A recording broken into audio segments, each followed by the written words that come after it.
కీర్తనలో 122 కీర్తన. యెహోవా మందిరమునకు వెళ్ళుదమని జనులు నాతో అన్నప్పుడు నేను సంతోషించి తిని, యెరూషలేమా, మా పాదములు నీ గుమ్మములో నిలుచున్నవి. యెరూషలేమా, బాగుగా కట్టబడిన పట్టణము వలె నువ్వు కట్టబడి ఉన్నావు. ఇశ్రాయేలులకు నియమింపబడిన శాసనమును బట్టి యెహోవా నామమునకు కృతజ్ఞతాస్తుతులు చెల్లించుటకే వారి గోత్రములు, యెహోవా గోత్రములు అక్కడికి ఎక్కి వెళ్ళును. అచ్చట న్యాయము తీర్చుటకే సింహాసనములను, దావీదు వంశీయుల సింహాసనములను స్థాపింపబడి ఉన్నవి. యెరూషలేము యొక్క క్షేమము కొరకు ప్రార్థన చేడి, యెరూషలేమా నిన్ను ప్రేమించువారు. ఇక్కడ 122 కీర్తన దావీదు కీర్తనకారుడు అంటూ ఉన్నాడు కదా, యెహోవా మందిరమునకు వెళ్ళుదమని జనులు నాతో అనినప్పుడు నేను సంతోషించి. దేవుని పరిచర్యలో దేవుని మందిరం ఒక భాగము. ఈ యొక్క దేవుని మందిరానికి వెళ్దామని జనులు రాజుతో చెప్పినప్పుడు ఆయన ఏం చేస్తున్నాడమ్మా? దేవుని మందిరానికి వెళ్ళాలంటే ప్రతి ప్రాంతములో ప్రతి చోట కూడా ఏముండాలమ్మా? దేవుని మందిరం ఉండాలి.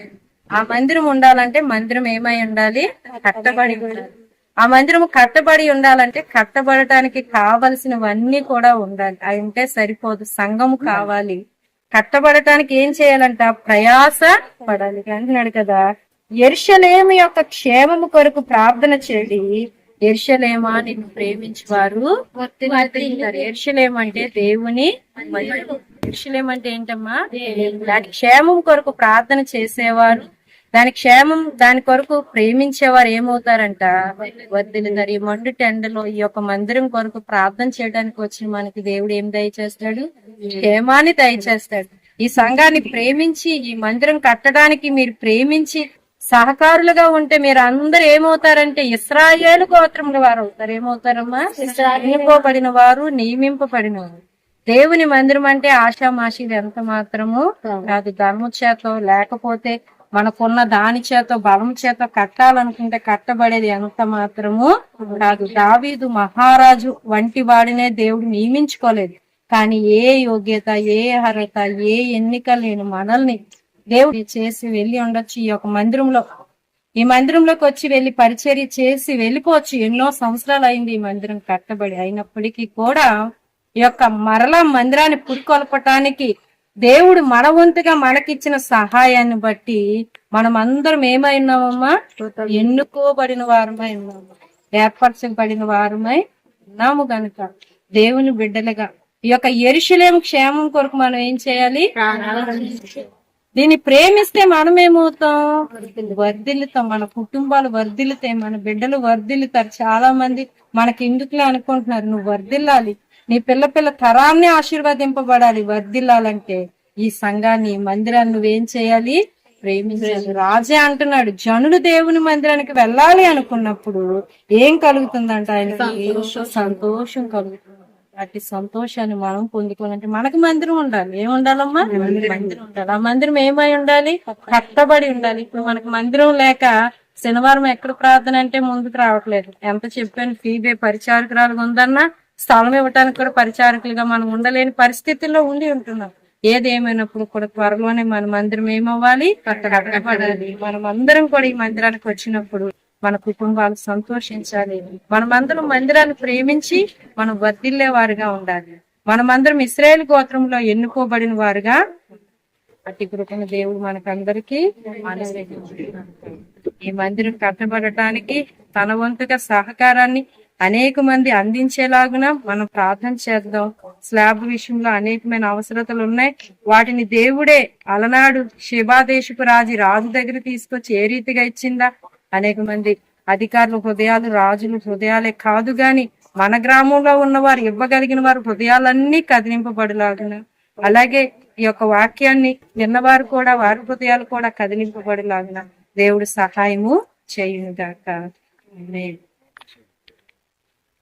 ప్రతి ఒక్కరు కూడా మనం అందరం చేతులు పైకెత్తి కొద్ది నిమిషాలు పేతురు చెరసాలు ఉన్నప్పుడు సంఘం అత్యాశక్తితో ప్రార్థన చేస్తున్నారు. దేవుడు కార్యం చేసిన రీతిగా దేవుని చిత్తమైతే ఈ యొక్క నెలలోనే స్లాబ్ పడేటట్టు అన్ని సామాగ్రి కూడా ఏకమంతో ప్రార్థన చేద్దాం. అనాలోచనకి తావివ్వకుండా దేవుని సన్నిధానంలో ప్రభు నేనేమి ఇవ్వలేను కానీ నా చేతులు ఎత్తితే నీకు నైవేద్యం అని ఉండటానికి సహాయం చేద్దాం.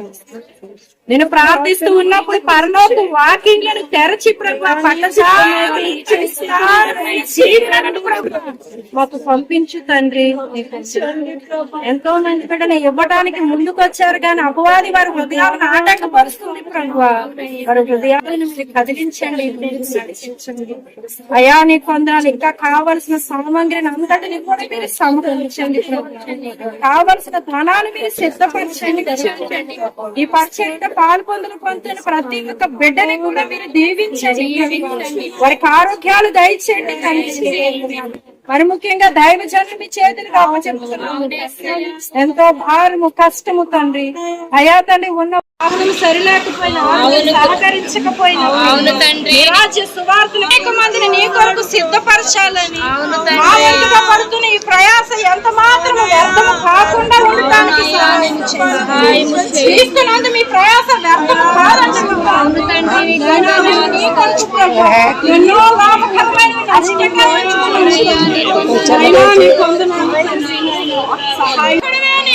అయా తల్లి మీ వైపే చూస్తూ ఉన్నాము.